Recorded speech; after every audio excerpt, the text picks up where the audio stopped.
April 1945. Germany is collapsing. Cities are burning. Armies are shattered. And yet, somewhere in the ruins of a dying empire, a single Tiger tank keeps moving. Not for glory, not for victory, but because its crew refuses to surrender. This is the story of Tiger 131, the last German tank that never laid down its gun. For most of us, the end of World War II is a story already written. We know who won and who lost. But history is never just about victory. It's about the moments when people had to choose between life, death, and dignity. The Tiger 131 became more than a machine. It became a symbol of power, of pride, and of what happens when human will refuses to admit defeat. To understand the Tiger 131, we have to go back to 1942, when the German army still believed it was unstoppable. On the Eastern Front, Soviet T-34s shocked the Wehrmacht. Fast, deadly, almost untouchable. Hitler demanded an answer, and German engineers built one. A monster of steel and precision. 57 tons, 88mm cannon. Armor that could shrug off nearly anything the Allies threw at it. The Tiger wasn't just a tank. It was a statement, an announcement that Germany still ruled the battlefield. But the same perfection that made it fearsome made it fragile. It consumed fuel like a beast. It broke down under its own weight.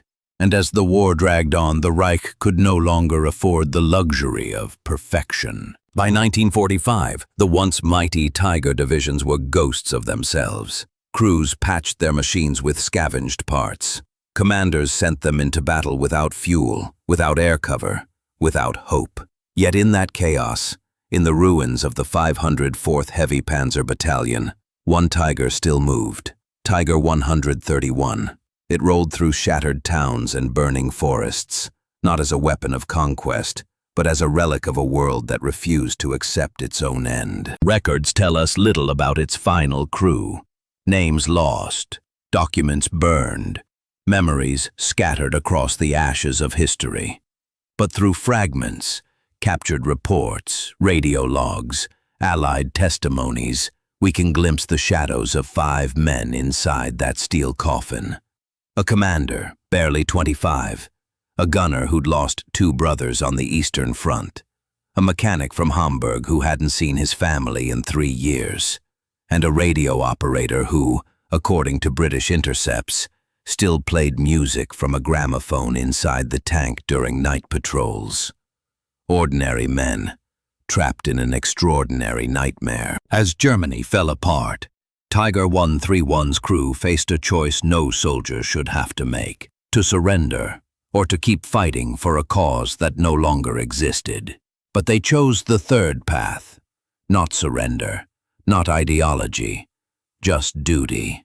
The soldier's final illusion of order, when the world around him turns to chaos. And so, while the Reich was dying, one tank, one crew, and one code of honor kept rolling forward. The war was over, but no one had told the men inside Tiger 131. While Berlin burned and generals signed surrender orders, the crew still moved west, toward a front line that no longer existed. They weren't chasing victory, they were running from chaos. Somewhere near the town of Celle, the Tiger crawled along deserted roads, its engine coughing black smoke. Supplies gone, fuel low. Radio static filled the air, carrying fragments of surrender messages they refused to believe. For 3 days they drove through silence. No reinforcements, no orders, no Germany left to fight for. And yet, they stayed inside the tank, because outside there was nothing left but defeat. On the 4th day, British reconnaissance spotted them near a forest road.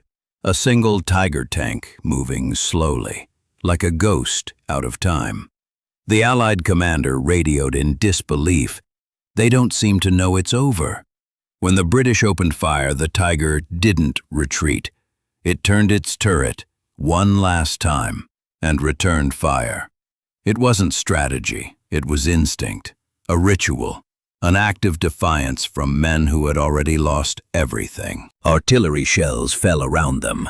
The tank's tracks snapped. Smoke filled the cabin. The gun jammed.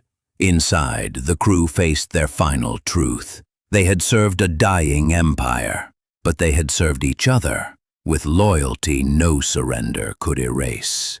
When the dust settled, Allied soldiers approached cautiously. They expected resistance. Instead, they found an empty Tiger, hatch open, engine still warm. No bodies, no surrender, no explanation, just silence. Weeks later, the Tiger was towed away, repaired, and studied by the British. It became a museum piece, a relic of war and obsession. But to those who stood beside it, Tiger 131 was something more. A ghost, a reminder that even the most powerful machine is nothing without the human hearts inside it. History remembers nations, empires, generals, but sometimes it's the small stories, a crew, a tank, a choice, that tell us who we really are. The men of Tiger 131 didn't win. They didn't even survive, but they showed us the last spark of human stubbornness, the kind that refuses to bow even when the world itself has surrendered. And maybe that's why, even today, the Tiger still roars, in memory, in steel, and in silence. But the men inside Tiger 131 were more than just soldiers. They were sons, brothers, and friends, many barely out of their teenage years. Inside that armored giant, they shared laughter, fear, and silence. For them, the Tiger wasn't just a weapon. It was their home, their shield, and sometimes their prison. As the war dragged on, they weren't fighting for conquest anymore. They were fighting to survive, to protect the man next to them. When Tiger 131 finally came to a halt, the world around it had already changed. The Reich was collapsing. The skies belonged to the Allies, and the steel monsters that once ruled the battlefield were now relics of a dying empire. The British repaired the tank, studied it, and brought it home. Today it stands silently in the Bovington Tank Museum, the only working Tiger tank left in the world. Its engine still roars on occasion, echoing through time, a ghost of a past that refuses to be forgotten. But the true legacy of Tiger 131 isn't in its metal or machinery. It's in the story of those who manned it and the thousands who never returned home. It's a reminder that behind every machine of war there are human hearts, beating in fear and duty. And sometimes, the last thing to surrender isn't the tank. It's the will of the men who refused to give up, even when everything else was lost.